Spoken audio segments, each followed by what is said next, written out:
We sat down with Adelyn Qian, a student at Woodside Priory School in Portola Valley, to discuss her new children's book, In Tune.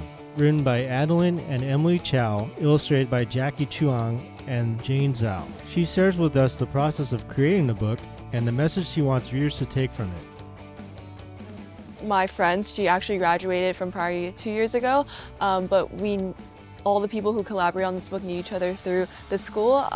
Both of us really just wanted to create a meaningful project that would not only serve our community, but also really represent the interests and passions that we knew that we wanted to bring awareness to just AAPI issues and just kind of challenge assumptions and break stereotypes. So in April 2023, Adelyn and Emily started brainstorming the book's storyline. When co-illustrator Jane joined in, they started meeting during school breaks to work on the book. They then reached out to friends and family for feedback before starting the illustrations. I did the initial sketches and she would fill it in with the colors and stuff, and she did a great job in just bringing our characters into life. Ultimately, we ended up publishing early this summer in June of 2025. But I think the process itself as a whole, it really allowed me to grow as just someone who's independent. I think in high school there's often a lot of projects that you have to undertake yourself, and one especially was just researching the whole marketing and just getting out to bookstores and libraries. But yeah, the process took about 2.5 years, and of course we're still in it. A lot of just people at Priory and others in our community who have been super supportive. They've bought copies of the book, and all the profits from the book are donated to the SF Asian Women's Shelter and SFAWS, and it helps support victims of domestic abuse for both women and their children, and just provides a lot of literacy organizations. For those who aren't able to afford the book, we do read-alouds at literacy organizations and libraries and across the Bay Area. They also do collaborations with bilingual literacy programs and dual immersion schools to provide free copies to students. And so, yeah, it's been incredible to see how just the amount of kids that we've kind of impacted in the sense that they're able to get this copy on this book, which I believe has a really strong and powerful message, and without their families having to contribute any money. But for the people who do buy the books, we're super grateful for their purchase, as it goes back again to the community in SF for the women's shelter. And so I think it's a really cool cycle that we've got going on. As of this interview, the book had sold over 560 copies, raising approximately $2,500 for the women's shelter.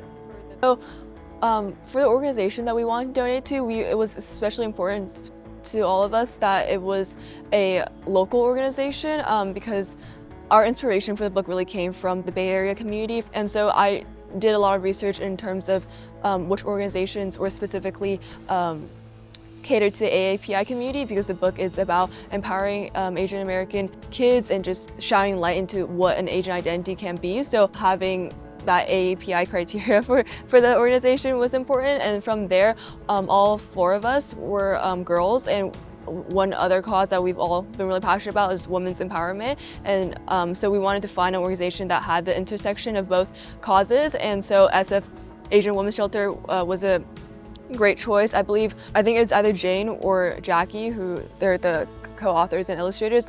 They've volunteered or visited the shelters before, and it really impacted them because they interacted with the kids and the women there, and they've seen how the shelter can help kind of uplift them back into the community, and they provide food, and they provide clothing, and also just the importance of education to them. And obviously the book serves to kind of educate, and it is a literacy tool. So I think all 3 kind of causes intersected.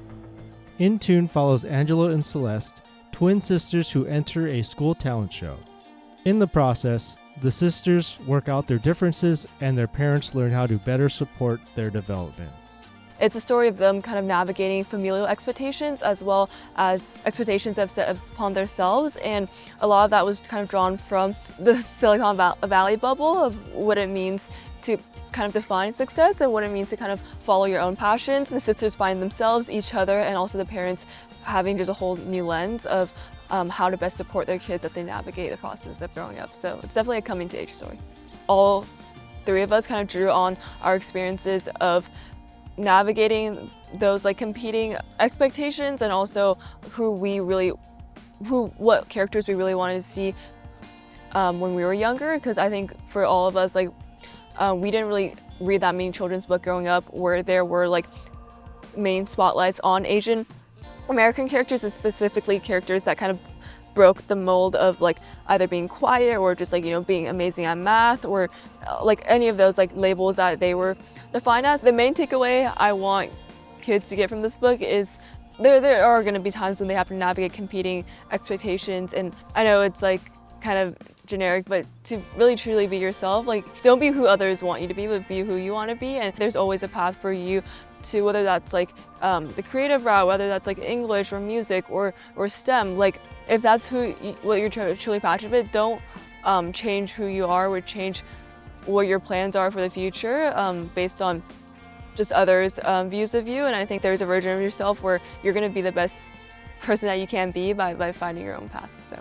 And I would say to just parents out there, especially with those who have kids like the ages like 4 to like 8 or 10, I think it would be a great book for them to read alongside their kids and kind of talk about the message together after reading it or along the way, and just gaining new insights or even affirming what they've thought about the best way of kind of raising their kid in a competitive environment. I think there's kind of a narrow path that many in America and like definitely in the Bay Area have kind of defined it to be, but I think it's really important that the kids kind of find their own voice and that the parents can be there along the way to support them.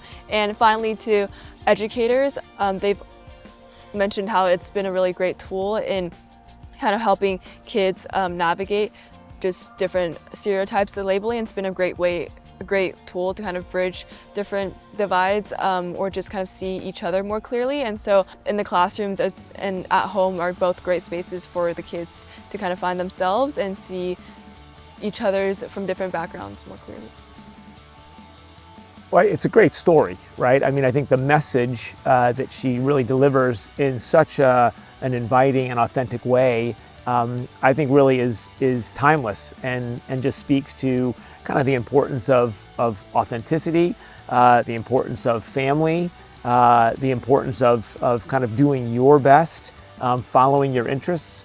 I mean, all the things that actually Adelyn does so beautifully, right, on our campus in so many ways. You can purchase the book In Tune from Amazon in paperback or Kindle edition. Go to their Instagram @InTuneBook for behind-the-scenes info. Proceeds of the book are donated to the SF Asian Women's Shelter. For more info, go to www.sfaws.org.